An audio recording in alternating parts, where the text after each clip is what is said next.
Hello students, hello friends, स्वागत है आपका एक बार फिर इकोनॉमिक्स की क्लास में। लास्ट क्लास आपको मिली है जो हमारी मॉनेटरी पॉलिसी के ऊपर। तो मॉनेटरी पॉलिसी के बाद आज जो हम टॉपिक करेंगे वो हम टॉपिक करेंगे इंडियन बैंकिंग सिस्टम के ऊपर। ठीक है, तो आइए शुरू करते हैं हमारा आज का टॉपिक बैंकिंग सिस्टम के ऊपर। आज जो हम टॉपिक करेंगे सिर्फ हम करेंगे फैक्ट्स के बारे में कि बैंकिंग सिस्टम से हमारे भारतीय बैंकिंग प्रणाली से जुड़े हुए क्या क्या फैक्ट्स हैं। ठीक है, जो नॉर्मल बेसिक क्वेश्चंस पूछे जाते हैं एग्ज़ाम्स में। ठीक है, जैसे कि सबसे पहले बैंक जो वर्ड है, बैंक जो शब्द है, ये इटालियन भाषा के शब्द बैंको, इटालियन लैंग्वेज के वर्ड बैंकों से उठाया गया। ठीक है, बैंकों का मतलब क्या था? टू डिपॉजिट, कुछ जमा करना। इटालियन भाषा में बैंकों का मतलब था टू डिपॉजिट, कुछ जमा करना। माना जाता है कि 13th सेंचुरी में इटली पहला कंट्री था जहां बैंक ऑफ इटली पहला कंट्री था जहां बैंक ऑफ इटली के नाम से एक बैंक बनाया गया। अब प्रोसेस ये शुरू कहाँ से हुआ, इसके पीछे एक कहानी जुड़ी हुई है। ये कहा जाता है कि जैसे पुराने टाइम में ट्रांसपोर्टेशन की बहुत ज़्यादा दिक्कत थी, ट्रांसपोर्टेशन के साधन नहीं थे। ठीक है, तो ये एक कहानी से जुड़ी हुई है। पता नहीं इसमें कितनी सच्चाई है या कितना झूठ है कि अगर मान लीजिए कोई व्यक्ति ने तीर्थ यात्रा पर जाना है या धार्मिक यात्रा पर जाना है या किसी भी यात्रा पर जाना है, तो उनको पता नहीं होता था कि हम वापस आएंगे या नहीं आएंगे, क्योंकि ट्रांसपोर्टेशन की कमी है। पहले 1-2 महीने जाने में लगेंगे, 1-2 महीने वापस आने में लगेंगे, और पता नहीं वहाँ कितना टाइम रह के आएंगे जहाँ भी जा रहे हैं। तो 6-7 महीने के लिए पता नहीं होता था कि एक व्यक्ति जो गया है वो वापस आएगा या नहीं आएगा। और उन 6-7 महीनों में क्या होता था, उसके घर पे या तो चोरी चकारी हो जाती थी या लूटपाट हो जाती थी। तो फिर उसके कुछ पड़ोसियों को क्या हुआ कि मान लीजिए कोई व्यक्ति गया किसी यात्रा पर और उसने अपने पड़ोसी को बोल दिया कि आप मेरे सामान का ध्यान रखिएगा, मैं अपना ये सामान आपके पास जमा करा के जा रहा हूँ। ठीक है, तो आप ये मेरे सामान का ध्यान रखिएगा। पड़ोसी कहते ठीक है जी, हम रख लेंगे। और जब वो वापस आए 6-7 महीने बाद, तो उन्होंने पड़ोसियों को भेंट में कुछ उपहार दे दिए, कुछ गिफ्ट दे दिए कि आपने इतने टाइम के लिए हमारा सामान अच्छे से संभाल के रखा है, तो ये आपके लिए गिफ्ट है। अब वो पड़ोसी को मिल गया बिजनेस। उसने क्या किया, अपने घर के बाहर बेंच लगा लिया और उस पर अपने रेट लिख दिए कि 6 महीने के लिए सामान मेरे पास संभाल के रख के जाओगे तो इतना ये गिफ्ट लूँगा मैं, या इतने पैसे लूँगा। 1 साल के रख के जाओगे तो इतने पैसे लूँगा। ठीक है, तो यहाँ से कहा जाता है कि बैंकिंग सिस्टम की शुरुआत हुई। असल में जब बैंक बनाए गए थे तो उसमें जो उनका काम था, बैंक का मेन काम था लोकर सिस्टम का। बैंक का मेन काम था लोकर सिस्टम का।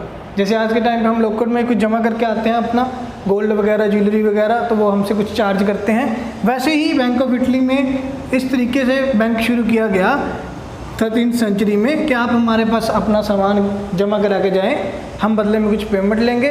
जब भी आप साल 6 महीने बाद वापस आओगे आपको आपका सामान वैसे का वैसा मिलेगा। तो ये एक कहानी जुड़ी हुई है कि कैसे बैंकिंग सिस्टम की शुरुआत हुई वर्ल्ड में।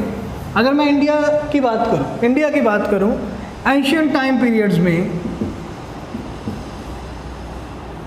प्राचीन भारत में एंशिएंट टाइम पीरियड्स में जब हमारा वैदिक पीरियड चल रहा था, जब हमारा वैदिक काल चल रहा था, वैदिक काल में क्या हुआ, वैदिक काल में 2 तरह के अब लोग रहते थे। वैदिक काल में 2 तरह के लोग रहते थे। इनको हम कह सकते हैं रिच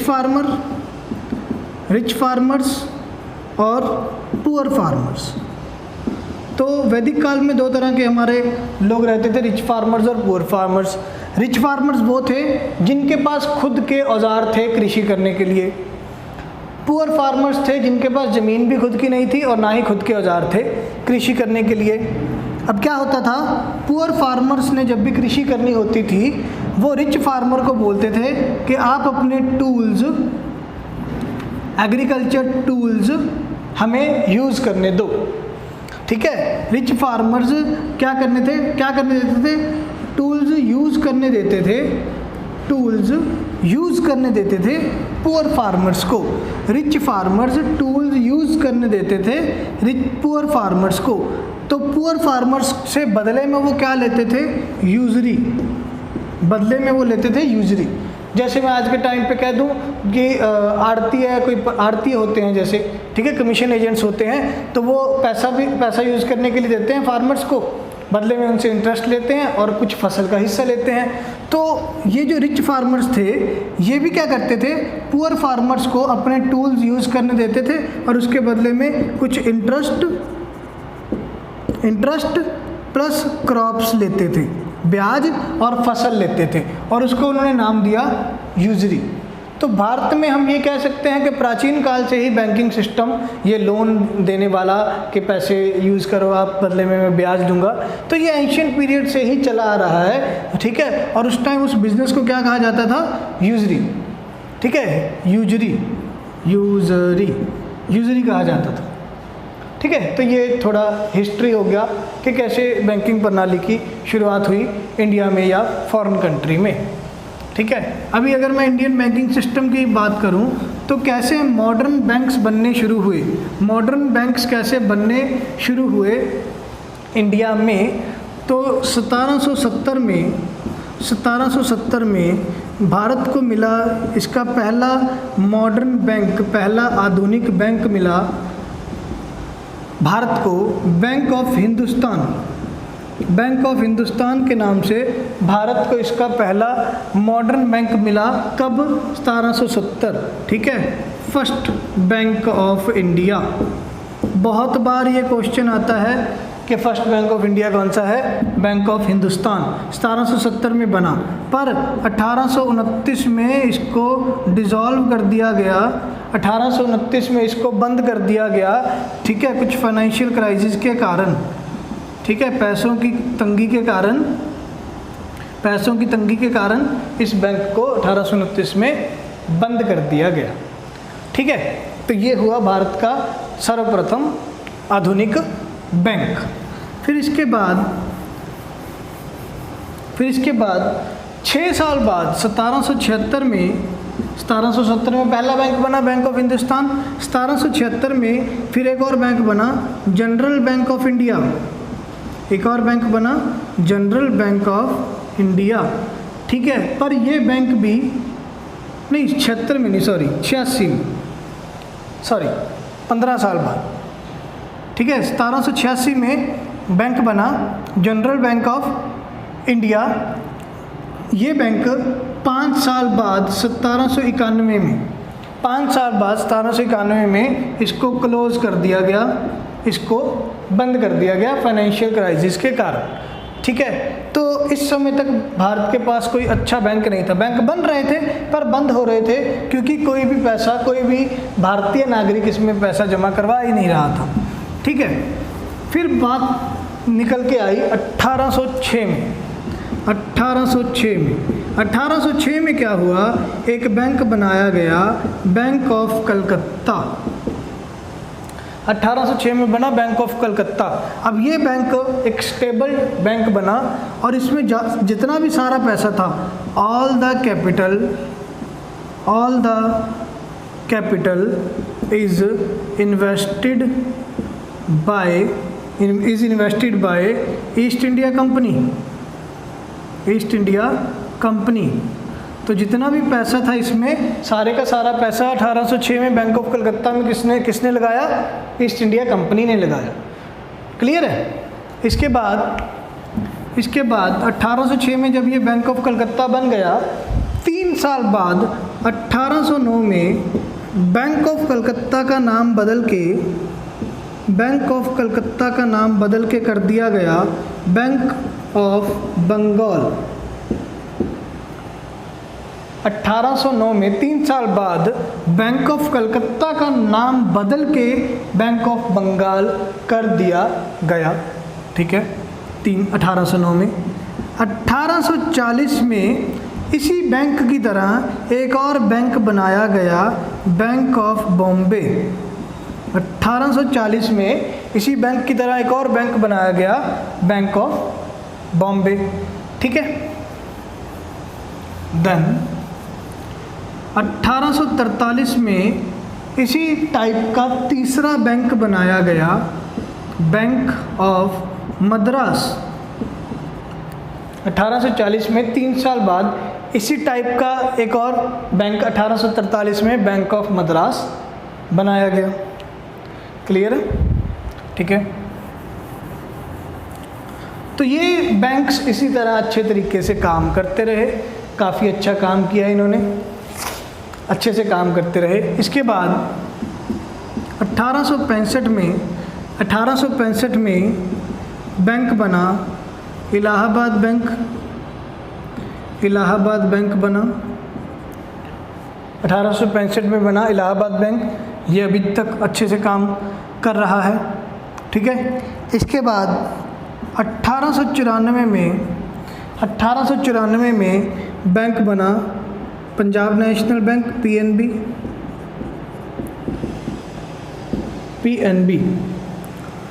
पीएनबी के लिए कहा जाता है, पंजाब नेशनल बैंक जो बना 1894 में, इसके लिए कहा जाता है कि ये पहला ऐसा बैंक था जिसमें सारा का सारा पैसा भारतीय लोगों का लगा हुआ था, एक भी पैसा अंग्रेजों का नहीं था। 1894 में बना पीएनबी। ठीक है। पीएनबी में जितना भी सारा पैसा था, सारा पैसा किसने लगाया? भारतीयों ने लगाया। सारे का सारा पैसा भारतीयों ने लगाया। ठीक है। और पीएनबी इसकी पहली शाखा, फर्स्ट ब्रांच कहाँ बनी? पहली ब्रांच बनी लाहौर में। पहली ब्रांच कहाँ बनी? लाहौर में। ठीक है। और पहला खाता किसका था? पूछा नहीं गया आज तक, वैसे जनरल नॉलेज के लिए बता देते हैं। पहला अकाउंट था पीएनबी में लाला लाजपत राय जी का। ठीक है। लाला लाजपत राय जी का पहला अकाउंट था, फर्स्ट अकाउंट, पहला अकाउंट था लाला लाजपत राय जी का पीएनबी में। और इनकी फर्स्ट शाखा थी लाहौर में, 1894 में बनाया गया। क्लियर है?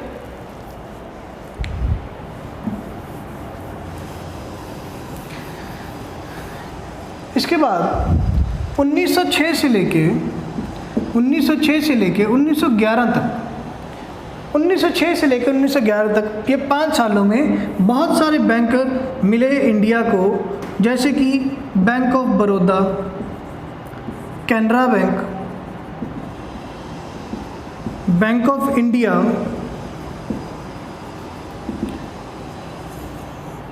Central bank of India. ये अलग अलग बैंक्स मिले इंडिया को। अब ये जो बैंक्स थे, ये भारतीय और अंग्रेजों ने दोनों ने मिलकर बनाए हुए बैंक्स थे। 1906 से लेकर 1911 में ये अलग अलग बैंक्स मिले। अब ये जो सेंट्रल बैंक ऑफ इंडिया है, ये बैंक का नाम है। आप इसको आरबीआई मत कंसीडर कीजिएगा। सेंट्रल बैंक ऑफ इंडिया ये सिर्फ बैंक का नाम है, केंद्रीय बैंक, भारत का केंद्रीय बैंक। ठीक है। पर इसका मतलब ये नहीं है कि ये केंद्रीय बैंक है भारत का। आरबीआई का भी एस्टेब्लिशमेंट पढ़ेंगे। ठीक है। सिर्फ इसका नाम है, ये एक बैंक का नाम है, सेंट्रल बैंक ऑफ इंडिया। तो 1906 से लेकर 1911 के मध्य ये 3-4 बैंक और हमें देखने को मिले। इसके बाद बात आ गई 1921 में।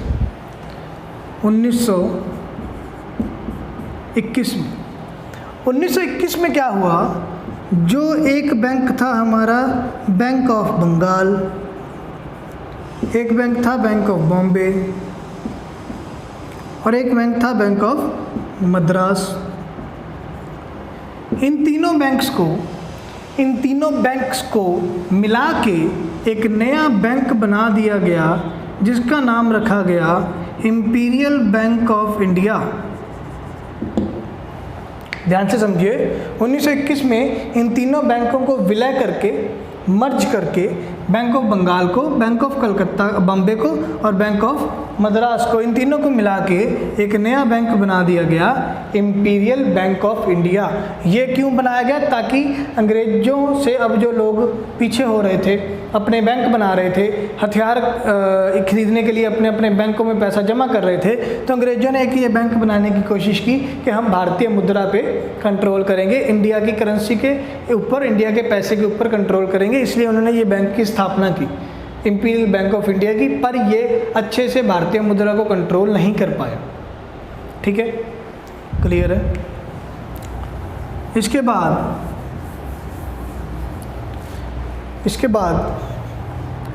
1926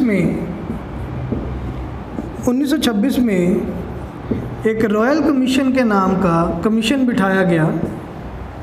रॉयल कमीशन के नाम का एक कमीशन बिठाया गया और इनको बोला गया कि आप सुझाव दो कि इंडिया में कैसे हम एक केंद्रीय बैंक बनाएं, कैसे हम सेंट्रल बैंक बनाएं जो बाकी सभी बैंक्स पे कंट्रोल करेगा। ठीक है, तो सुझाव के लिए एक कमीशन बनाई गई, रॉयल कमीशन, जिन्होंने ये कहा कि कैसे इंडिया में हम सारे बैंक्स के ऊपर कंट्रोल करें। उसके लिए हमें एक कमीशन बिठाई और इन्होंने सुझाव दिए कि कोई ऐसा बैंक बनाओ जिससे हम भारत की मुद्रा पे कंट्रोल कर सकें और भारत के बाकी जितने भी बैंक्स हैं उन पे भी कंट्रोल कर सकें। ठीक है, इन्होंने जो सुझाव दिए वो प्रॉपरली अच्छे से इम्प्लीमेंट नहीं हो सके। ठीक है, और ना ही सरकार को लगा कि ये जो सुझाव हैं वो अच्छे से इम्प्लीमेंट हो पाएंगे। फिर इसके बाद क्या हुआ? 1930 में एक कमेटी बिठाई गई, हिल्टन यंग कमेटी। 1930 में एक कमेटी बनाई गई, हिल्टन यंग कमेटी। 2 मेंबर थे इसके, एक हिल्टन नाम के, एक यंग नाम के। इन्होंने कमेटी ने अब दोबारा इस कमेटी को बिठाया गया सुझाव देने के लिए कि एक ऐसा बैंक बनाना है जो बाकी बैंक्स पे कंट्रोल करेगा। तो इन्होंने 3-4 साल मेहनत की और इन्होंने कहा कि ऐसा करो।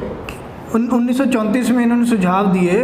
इन्होंने सुझाव का दिया कि एक अधिनियम बनाओ, एक एक्ट बनाओ जो कि रूल बुक की तरह काम करेगा। एक एक्ट बनाओ, ठीक है, एक अधिनियम बनाओ जिसमें सारे नियम होंगे, रूल्स एंड रेगुलेशंस होंगे कि कैसे भारत की मुद्रा पे कंट्रोल करना है और भारत के बैंकों पे कंट्रोल करना है। तो इनके सुझावों को मानते हुए हिल्टन यंग कमेटी के सुझावों को मानते हुए 1934 में आरबीआई एक्ट बनाया गया, भारतीय रिजर्व बैंक अधिनियम बनाया गया 1934 में। और 1 अप्रैल 1935 को आरबीआई की स्थापना हुई। ठीक है, तो ये क्वेश्चन बहुत ज़्यादा पजल करता है, बहुत बार क्वेश्चन में आया है, बहुत बार पेपर में आया है, चाहे पीपीएससी है, पीसीएस लेवल में भी, आईएएस लेवल में भी ये क्वेश्चन आने को मिलता है, देखने को मिलता है कि आरबीआई एक्ट कब बना और आरबीआई बैंक कब बना। तो ध्यान से समझिएगा, आरबीआई एक्ट अधिनियम बना 1934 में और आरबीआई बैंक एक प्रॉपर बिल्डिंग में बैंक की तरह बैंक कब बना? 1 अप्रैल 1935 को। ठीक है, क्लियर? ध्यान रखिएगा इस बात का। अभी आरबीआई से रिलेटेड 1-2 क्वेश्चन जो और पूछे जा सकते हैं वो भी मैं आपको करवा देता हूँ कि आरबीआई के पहले गवर्नर कौन थे? First governor of RBI, RBI के पहले गवर्नर कौन थे? इनका नाम था भाई साहब का sir Osborne Smith. Sir Osborne Smith ये नाम के व्यक्ति थे जिन्होंने आरबीआई के पहला गवर्नर होने का काम किया। ठीक है, 1937 में क्या हुआ? 1937 में इंडिया और बर्मा ये 2 देशों को बांट दिया गया। 1937 में इंडिया को और बर्मा को बांट दिया गया। ठीक है, तो बर्मा की जब सरकार बनी 1937 में, बर्मा को आजकल हम म्यांमार के नाम से जानते हैं, म्यांमार। तो म्यांमार पे जो भी उस टाइम पे सरकार बनी, उन्होंने अंग्रेज़ों से ये विनती की, अंग्रेज़ों से रिक्वेस्ट की कि आप ऐसा करो कि हमारे पास अभी कोई केंद्रीय बैंक नहीं है, आप आरबीआई को ही बोलो कि म्यांमार की मतलब हमारी बर्मा की करेंसी को भी संभाल ले। ठीक है। तो आरबीआई ने 1937 से लेकर 1942 तक बर्मा कंट्री के लिए भी सेंट्रल बैंक का काम किया। ठीक है, याद रखिएगा 5 साल के लिए 1937 से 1942 तक आरबीआई ने बर्मा कंट्री के लिए भी सेंट्रल बैंक होने का, केंद्रीय बैंक होने का काम किया। बर्मा की करेंसी को भी किसने संभाला? आरबीआई ने संभाला 5 साल के लिए, 1937 से 1942 के लिए। ठीक है, इसके बाद जो क्वेश्चन पूछा जाता है, first Indian governor of RBI, first Indian governor of RBI, RBI के पहले भारतीय मूल के गवर्नर, पहले भारतीय गवर्नर ये कौन थे? ये भाई साहब थे सीडी देशमुख। ठीक है, ये व्यक्ति थे सीडी देशमुख जी, जो भारत के पहले आरबीआई के पहले भारतीय गवर्नर बने, सीडी देशमुख। ठीक है, तो आरबीआई के पहले भारतीय मूल के गवर्नर रहे सीडी देशमुख। ठीक है, फिर इसके बाद 1947 आया, भारत आज़ाद हो गया। ओके, भारत को आज़ाद करवा लिया हमने। 1948 में एक अधिनियम आया, transfer of public ownership act. 1948 में एक अधिनियम बना, transfer of public ownership act. इसमें क्या हुआ? इसमें सभी सरकारी प्रॉपर्टियां जो अंग्रेज़ों के अधीन थी उनको भारत के नाम कर दिया गया 1948 में। फिर 1949 में एक अधिनियम बना, बैंकिंग रेगुलेशंस एक्ट। 1949 में एक अधिनियम बना, बैंकिंग रेगुलेशंस एक्ट। इस अधिनियम के साथ आरबीआई को नेशनलाइज्ड कर दिया गया। ठीक है, नेशनलाइजेशन मतलब राष्ट्रीयकरण करना, कि अब जो भी भारत की प्रॉपर्टी है उसको भारतीय सरकार संभालेगी। तो आरबीआई जो कि 1948 में भारत की प्रॉपर्टी बना, 1949 में उस आरबीआई को संभालने का जिम्मा राष्ट्रीयकरण के साथ, नेशनलाइजेशन के साथ किसको मिल गया? इंडियन गवर्नमेंट को मिल गया, स्टेट ऑफ इंडिया को मिल गया। ठीक है, तो ये क्वेश्चन भी बहुत बार आता है कि आरबीआई को नेशनलाइजेशन कब किया गया? 1949 में। किस एक्ट के साथ किया गया? बैंकिंग रेगुलेशंस एक्ट के साथ। ठीक है, इसके बाद वर्ष आया 1956। 1956 में हमें क्या देखने को मिला कि जो हमारा बैंक ऑफ बॉम्बे था, बैंक ऑफ कलकत्ता था, 1806 में बना था। बैंक ऑफ कलकत्ता हमारा 1806 में बना था। ये पहला ईस्ट इंडिया कंपनी का बैंक था। ठीक है, तो ये वाला जो बैंक था इसको बने हुए कितने साल हो गए? 1806 से लेकर 1956 तक 150 साल हो गए, है ना। तो हम ये कह सकते हैं कि बैंक ऑफ कलकत्ता की 150वीं सालगिरह, बैंक ऑफ कलकत्ता की 150वीं सालगिरह पर अब जो ये बैंक ऑफ कलकत्ता बना था इसका नाम क्या चल रहा था? 1956 से पहले इसका नाम क्या चल रहा था? Imperial bank of India. Imperial bank of India चल रहा था ना इसका नाम। तो 1956 में इस इंपीरियल बैंक ऑफ इंडिया का नाम बदल के कर दिया गया SBI, state bank of India. 1956 में इंपीरियल बैंक ऑफ इंडिया का नाम बदल के कर दिया गया स्टेट बैंक ऑफ इंडिया। ये वाली कहानी बहुत कम पूछी जाती है, ये क्वेश्चन बहुत कम पूछा जाता है कि 1956 में एसबीआई का नाम इंपीरियल बैंक ऑफ किया गया तो उस टाइम पे क्या ओकेजन था, ठीक है, या क्या उस टाइम पे उत्सव क्या था? उत्सव क्या था कि इंपीरियल बैंक ऑफ इंडिया को बने हुए 150वीं सालगिरह थी। ठीक है। तो इंपीरियल बैंक का नाम 1956 में बदल के कर दिया गया SBI, state bank of India, और 1955 में इसका अधिनियम बना दिया था। पहले 1 साल पहले SBI एक्ट बना दिया था। SBI का भी अधिनियम बनाया गया था 1955 में, 1 साल पहले state bank of India act बना दिया था। क्लियर है? ठीक है। तो इसके बाद फिर इसके बाद 1969 आया। 1969 में क्या हुआ, SBI के साथ में 13 और बैंक्स, SBI और 13 और बैंक्स, टोटल 14 बैंक्स का नेशनलाइजेशन किया गया। ये क्वेश्चन तो पता ही नहीं कितनी अनगिनत बार आया है कि 1969 में कितने बैंक्स को नेशनलाइज किया गया। ठीक है, तो कितने बैंक्स को नेशनलाइज किया गया 1969 में? 14 बैंक्स को। क्लियर है? ठीक है, SBI और 13 बैंक्स। ये क्वेश्चन नॉर्मली आ जाता है, SBI को कब नेशनलाइज किया गया? 1969 में। ठीक है, तो 1969 तक भारत के पास कितने नेशनलाइज्ड बैंक हो गए? 14 टोटल। फिर आया 1980 में 6 और बैंक्स को नेशनलाइज किया गया। 6 और बैंक्स को नेशनलाइज किया गया। तो 1980 में जाते जाते इंडिया के पास कितने टोटल नेशनलाइज बैंक हो गए? 20। ठीक है, हमारे पास कितने टोटल नेशनलाइज बैंक हो गए? 20 बैंक हो गए। ठीक है, क्लियर है? फिर इसके बाद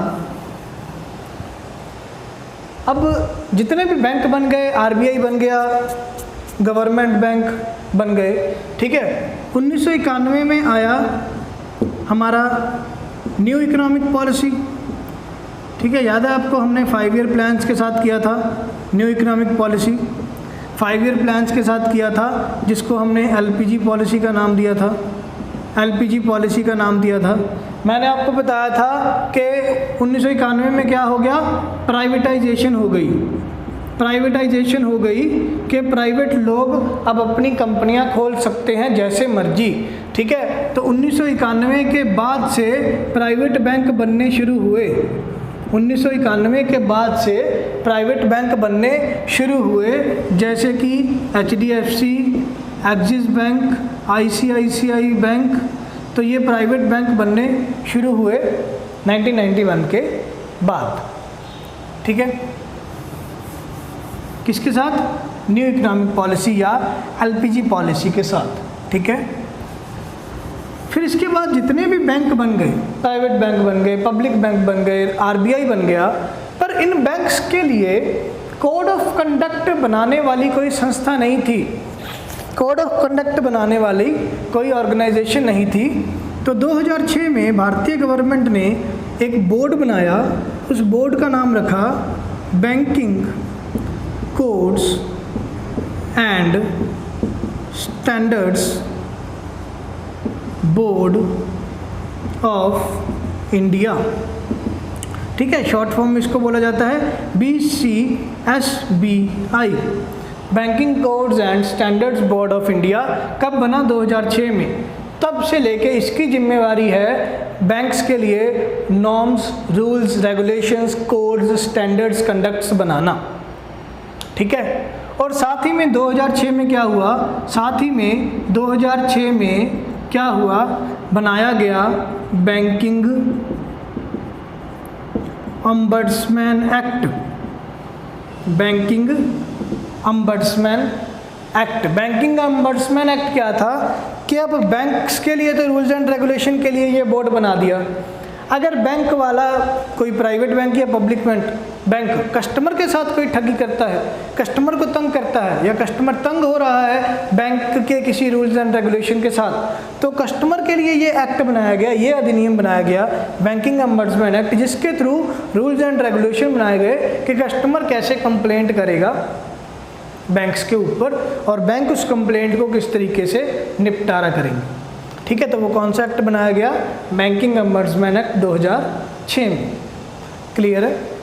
ठीक है, तो ये हमारा बैंक्स के साथ रिलेटेड फैक्ट्स थे। अलग अलग फैक्ट हमारे बैंक से रिलेटेड। बस लेटेस्ट ये फैक्ट है कि 2020 में अभी हमारे पास कितने नेशनलाइज्ड बैंक हैं? 19 नेशनलाइज्ड बैंक्स हैं। ठीक है, 1980 के बाद और 2-4 बैंक बने तो काफ़ी बैंक हो गए थे, 26-27 बैंक हो गए थे नेशनलाइज्ड। पर आज फ़िलहाल के टाइम में 2020 में हमारे पास 19 नेशनलाइज्ड बैंक्स हैं। ठीक है, कुछ और भी बैंक्स हैं जैसे कि पेमेंट्स बैंक हैं। ठीक है, पेमेंट्स बैंक क्या होता है? जिसमें आप 1 लाख तक की अमाउंट रख सकते हो पेमेंट रिसीव करने के लिए और पे करने के लिए। जैसे कि पेटीएम है, ठीक है, पेटीएम है या एयरटेल का पेमेंट एप्लीकेशन है। तो ऐसे जो हमारे पेमेंट बैंक होते हैं ये अप टू 1 लाख तक की आपको अमाउंट देते हैं कि आप 1 लाख तक की अमाउंट रिसीव कर सकते हो या पे कर सकते हो। इसको बोलते हैं पेमेंट्स बैंक। ठीक है, और एक आपने सुना होगा स्मॉल फाइनेंस बैंक।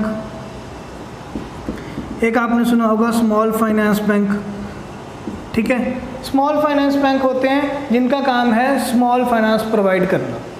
ठीक है, स्मॉल बिजनेसेस को, स्मॉल बिजनेस हाउसेस को, स्मॉल फार्मर्स को स्मॉल फाइनेंस, छोटे राशि में लोन प्रोवाइड करना।